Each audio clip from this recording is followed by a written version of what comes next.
Cooper with JCooperTravels talk show, and I want to welcome everyone back to this episode. I have a really great couple that is going to be talking about a variety of things that I think you're going to find very interesting, both from a business perspective, a coaching perspective, and also where they're located in Sedona. So I think it's going to be a lot of fun. But before I bounce it over to them to kind of introduce themselves, I want to, for those that are new to JCooperTravels, I just want to tell you a little bit more about who I am and how the show got started. So my background is diverse. I'm both a certified travel consultant as well as an attorney and also a special educator and an entrepreneur. And I love doing a lot of different things. But I started JCooperTravels because of my love of going around the world. And then COVID hit. And so I rebranded it. And so now it's how do we travel in life? You know, we travel a lot of different directions, both our career, our family, personal life. So, you know, with that, I know that all of us have different dreams and aspirations. And that's why I'm really excited to have this special couple on today, because they actually have blended very successfully many of their dreams. And I'm going to let them tell you more, because when I found out more about what they were doing, it just blew me away. So welcome to JCooperTravels. Thank you so much for both being on. And how are you doing today? We're good. Thank you so much. Well, yeah, it's so funny you mentioned the, and then COVID hit, because we used to be, here we are on, talking through the internet. We used to be somewhere in the US every month talking about marketing. That was on a physical stage. Yeah, we were on stages. It's like with actual human beings laughing at her jokes.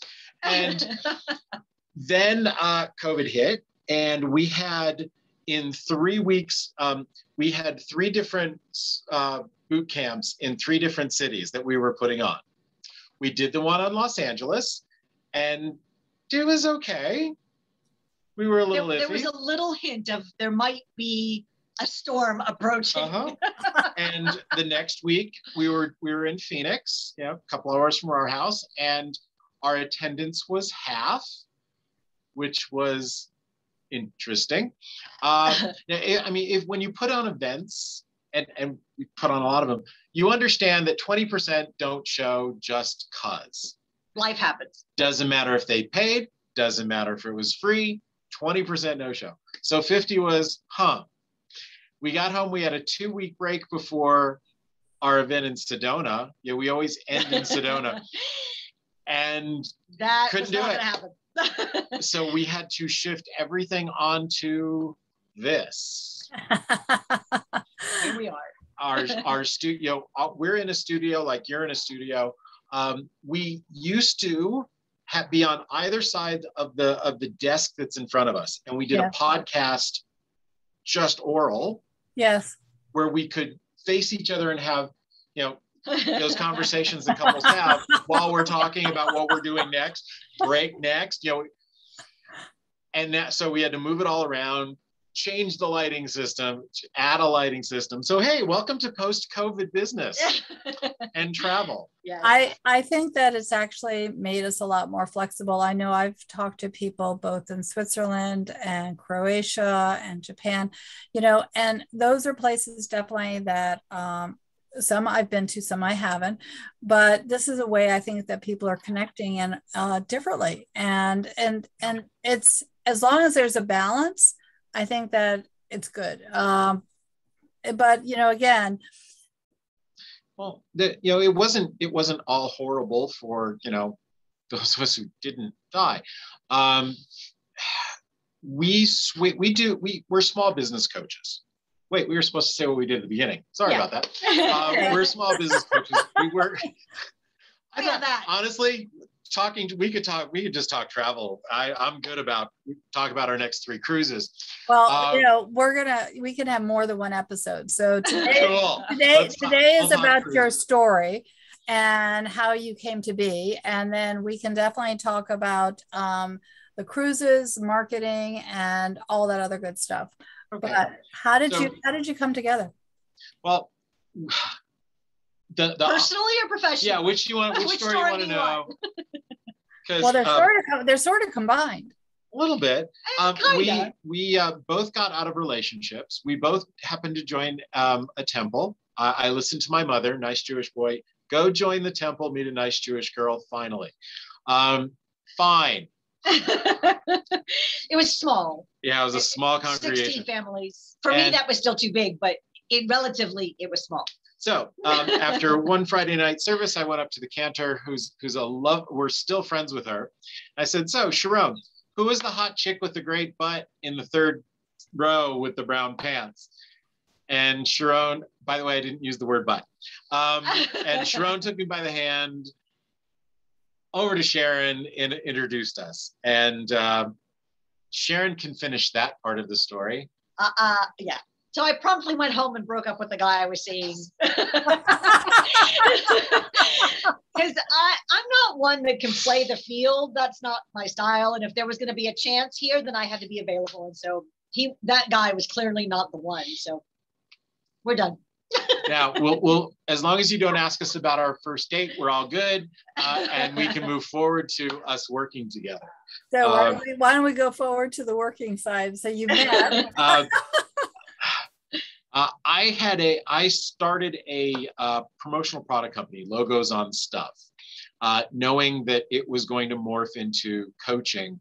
And it started doing that, about 12 years into it or so. It started really, that lever where you're doing one thing and doing the other. And as it turned out, I had a client that needed something I didn't do, but Sharon does perfectly. Human resources help. So Sharon, how about coming in for that part? So I did, and it worked out well, and we just never stopped. Yeah. 12 years later, here we still are. There was no reason for her to go back to that place where they used to control her life for 16 hours a day. Now we both control it. So how do you define what you do? Because you have a lot of different skill sets. If you made us choose, we would say that he's more offline and I'm more online. It's not really that clearly defined. He certainly is the graphics. Don't ask me to do graphics. That's not it. Don't ask me about promotional products. That's him. But then likewise, don't ask him about human resources and back office systems. Fire them. That's not the right answer. Okay. No, it's not the right answer. And, he tends to be the big picture guy. Yeah. I have this idea. I want to do this. Let's do this. This would be really cool. And I kind of go, wait. Now, how are we actually going to do that? What are the systems that we need to put in place to actually make that happen? When do you see that happening? I kind of need a little leeway time to move things around and actually tee up some of that automation to make that actually happen. So right now we're give you an idea. You're the first podcaster we've chatted about this. We have an idea to help nonprofits generate revenue. I have an MBA in nonprofit management. We have sat on a dozen boards or more together and separately. So nonprofits are near and dear to us. So I have this idea, and as soon as I kind of sketched out a little bit, we had that conversation. Okay, how, when, what, and that allows us to fill in the details at the same time. I get buy-in, or figure out that it's a really silly idea, which has happened. Ask us about our publishing company on another podcast. That didn't happen. And it just works. The coolest thing about it is we've written 7 books together. Best-selling. And the latest is one that meets to your question. It's Partners in Everything, where we talk about how to have a successful life without ruining or a successful business without ruining your life. Because our first rule when we were working together was relationship first. Yeah. Right. If it turned out, right, this is 12 years ago, right? So if it had turned out that we were having so many arguments and disagreements about the business that it was ruining the relationship, then I'm out, tap out, I'm gone, I'll go find a job. The relationship was paramount. Right. The business was secondary. Now, it didn't turn out that way. Here we are 12 years later. Obviously, things are awesome. So it was a non-issue, but that was always the first rule. And I think that's a good rule. And I, for me, even though I'm not in partnership with a partner for my businesses, I think the other thing, a rule, and I've heard it through your conversations too, is to have fun with it and to have it follow your passion. Because if it follows your passion and it's something you really enjoy, then it doesn't feel like a job, and you can get in. And hasn't COVID brought that into focus for you? Well, it's always been that way for me. I've been very lucky in many ways that I have had a non-traditional life, but it hasn't always been easy because I have made that decision that I wanted to follow my passions and not always the dollars.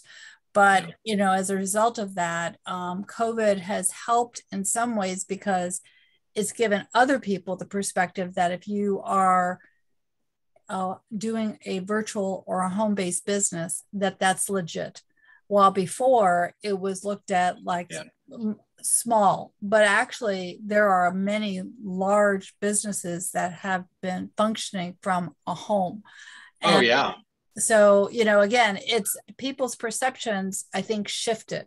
One of our clients is an insurance agent. He has run a multi-million-dollar insurance agency out of his house for decades. With 6 employees. And I haven't had an office outside of the house since longer than I've known him. Yeah. When we bought, let's see, 3 homes together, it was always okay.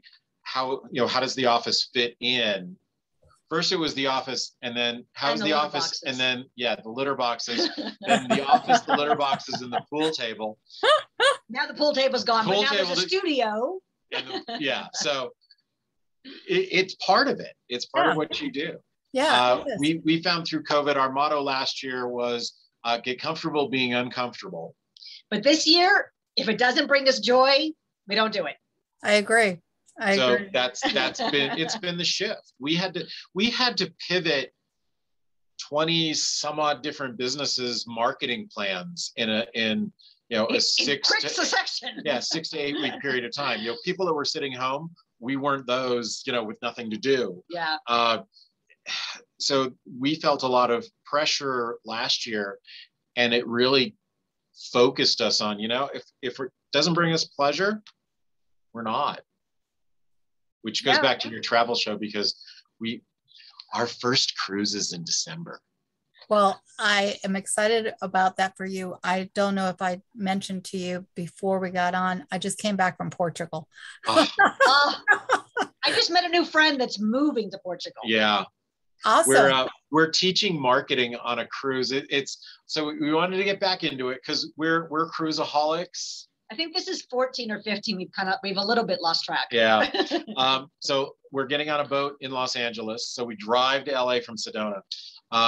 15 days down in the Sea of Cortez. Or 10 days. It's fun. It's not a country we haven't been to several times because we lived in Los Angeles. But it gets our feet wet, as it were, getting back on a ship. Yeah. And we're teaching marketing and bringing a bunch of clients. So we all get to write off a small portion of it as education. Exactly. By the way, Internal Revenue Service, we've been promoting this for well over a year. We have complete documentation, emails, social media posts, text messages, phone calls. It is documented. Yeah. Yes, that is one of the advantages of doing a creative business. As long as you have the documentation, you can, to the extent allowed, write things off. Absolutely. Hey, when you just like we have financial planner clients, and the biggest fear they have is, no, I have this compliance issue. It's like, no, we're going to work with your compliance people. We don't want to go around. We want to work within the system to build your business. Exactly. Compliance is there for a really good reason. So if nothing, at the other side of it, no, we show everything to compliance. They're going to redo their business cards, show it to them first. Your letterhead, show it to them. Changing the website or social media page, show it to them first. So what kind of clients are you looking for? What kind of clients do you help? Is it a certain size, a certain category? Because I know you and I've talked about, because we're on a variety of social media. So for those that are listening, who would be your client? We only work with small business owners. So for us, that means either a solopreneur up to 40 or 50 employees. That's where my HR background, right? The HR laws change at 50 employees. So I've always worked with small business.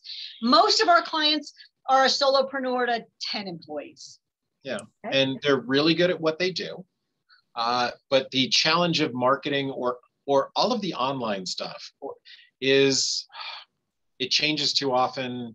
It's confusing. It's overwhelming. Yeah.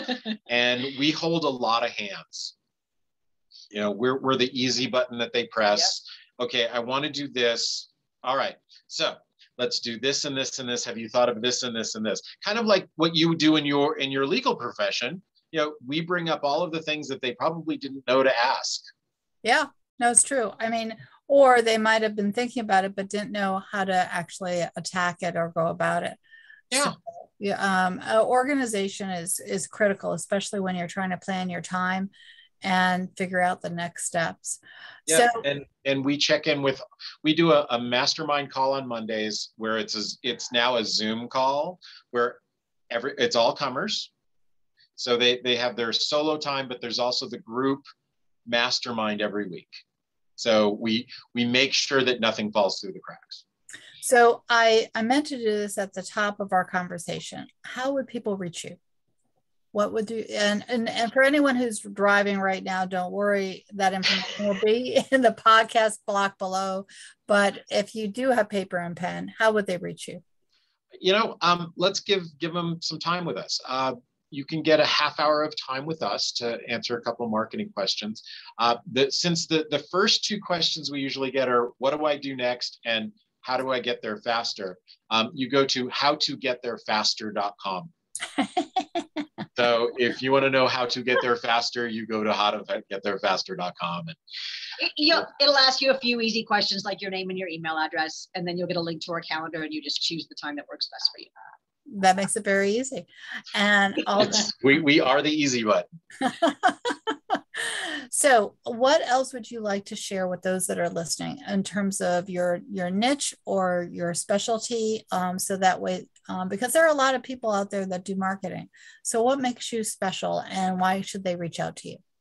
Well, I mean, obviously there are two of us, so you don't just get one point of view. We do often agree, but there are times when we don't, or one of us will say it a particular way and you didn't quite get it, but the other person will say it in a slightly different way. And, oh, that's what she meant. Okay, totally get it, right?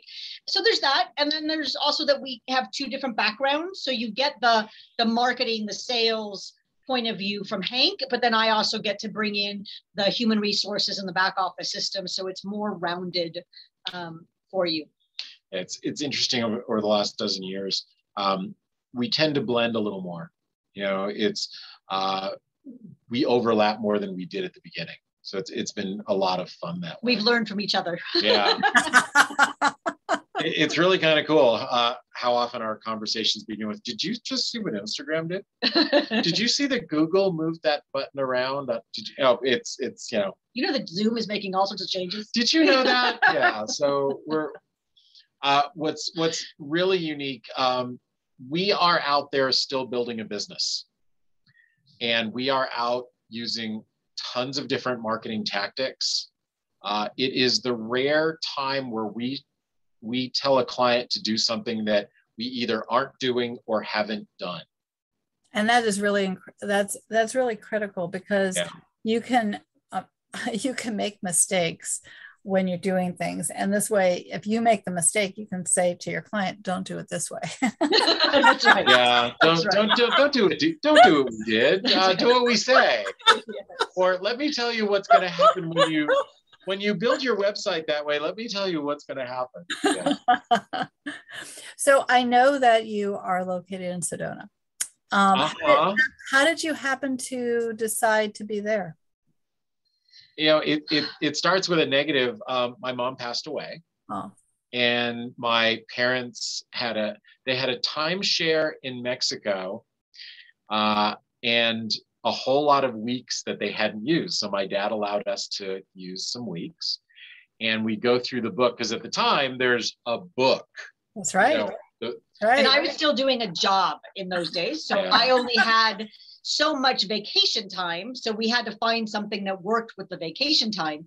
And the nice thing, we were based in Los Angeles at the time. So the nice thing about Sedona is it was only an 8-hour drive. So it was totally doable within my vacation time allotment. So we came here, really liked it. Ended up coming here 7 times in 6 years. Wow. And about the 4th time we realized, hey, why don't we take a look at a couple of houses just for the heck of it? Because we were using timeshare. Remember, you can't check in until Saturday afternoon. So we would arrive with a couple hours to kill. So we would kill it by looking at open houses. And Sedona real estate was at about 3/4 value of LA. Yeah. So amazing what you get in Sedona compared to LA. Although the folks in Arizona don't quite agree with us when we say that we had to move here for affordable housing. And by then we were working together, and you know, we just asked our clients, like, what do you care if we? And no, we don't care. As long as you answer the phone and email, you could move to Mars. I don't really care. and we have clients all over the US, and a couple are international. And they certainly don't care. No. In fact, most of them said, well, can we visit? Yes. Because and we bought a house that is a really cool guest suite. So we've had, purposefully. And, you know, we found a really cool house.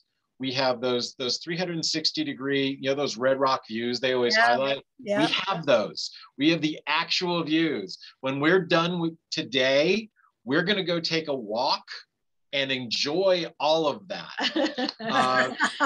It is a lovely little town to live in. But we could also just hang out by the pool and have those same views, or sit on the front porch and have, or look out the laundry room. Yes. Yeah. Yes. Sharon gets a lot of people excited. She posts her photo from the laundry room today. Here's views, hashtag views from the laundry room. Yeah. and you see, yeah, my laundry room doesn't look like that. I look out my laundry room and I see a brick wall. So So what hideaway in Sedona, if someone was coming to visit? Ooh, you actually mentioned one. Besides your house. What you mentioned one and you didn't even know. One of our favorite restaurants is Hideaway House. Oh, okay. It is pretty common though. Most tourists do know about that one. Okay. Breakfast time, you have to go to Red Rock Cafe. See, now that's a locals place. Yeah. Most tourists don't know about that place. Ask for Laura. Tell her we sent you. Okay. Food is great. Service is great. Prices are completely reasonable. It's a spectacular little restaurant to start your day. The 3-pound cinnamon roll is to die for. Yes. And if you eat enough of them, yes, you would. But it's great food. Yeah. So what's one tip that you might give to a listener that as a takeaway from your experience in business and marketing? Rule number 1, be consistent. Yeah. And there are a couple of rules before that, but if you're marketing your business, you've got to be consistent in your efforts. When you find the right social media platform, and again, if you go to howtogetttherefaster.com, we'll work on that with you. You need to post every day, no matter what, I don't want to post every day. I have too much to do. We understand. How badly do you want your business to succeed? So whatever it is, be consistent. If you join a chamber of commerce, show up, go to the mixers, go to their events, because if you just join a chamber and never show up, thanks for the donation. Don't be surprised if it doesn't bring you business. Yeah, that's right. And so every tactic, blogging. Well, in order for it to be most effective, you should be blogging once a week. So that the algorithms get used to your website changing, and you're telling Google, hey, we are using our website to build our business, so rank us better. I just gave you the English of what the math part is. But being consistent in your marketing, whatever tactics you're using, is going to help you far more than dabbling and trying it once. Yeah, I would say for everyone who's listening, definitely reach out, only because having someone who is on your team to help look at what you're doing is really critical, because sometimes you get caught in the space of your business and your brain, and you need an outside view to actually help guide you and say, why don't you just pivot a little? Because that pivot can actually drive your business even faster and farther. Here's another quick one. If you're going to buy a URL, .coms only, no .net, no .co, no hyphens. Stick with .com, because that's what people are going to type in anyway. And that's one of his. There's the bonus tip. So by all means, come to howtogettherefaster.com if you're not sure which one you should be using for your business.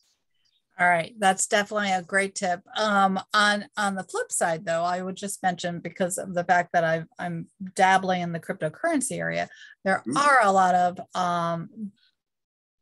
blockchain website that you can also be thinking about, but that's a little bit different. So most businesses are. That's a different word. That's a different universe unto itself. That's true. It's a meta universe. Yes. And I hope you make millions in it. Thank you. I am actually this weekend going to be doing an NFT dump on my collection, and I'm super excited about that. So that's a whole nother episode of how to market NFTs. Awesome. For sure. So everyone, I definitely want to thank both of you for being on. You did mention that you have a cruise coming up. So if people were interested in becoming part of the cruise and enjoying both the marketing, coaching, as well as the cruise side, do they go to the same place, or would they go somewhere? Yeah. And the thing is, we're not selling it. We're not making money on this. This is we wanted to go on vacation. We want to write part of it off. So we'll just hand you over to the travel agent that's booking all of it, and just know that this isn't a Hank and Sharon make money thing. This is come on vacation with us. Let's have fun, talk some business, write a little bit of it off, and just enjoy the end of a really great year. I think that's a great way to get re-energized, as well as to kind of refocus. Everyone, thank you so much for being on. Definitely like and subscribe, so that way you can stay tuned to additional episodes. I know that we'll be doing follow-ups after the cruise to see how it went, as well as other episodes. Thank you so much, and have a great day.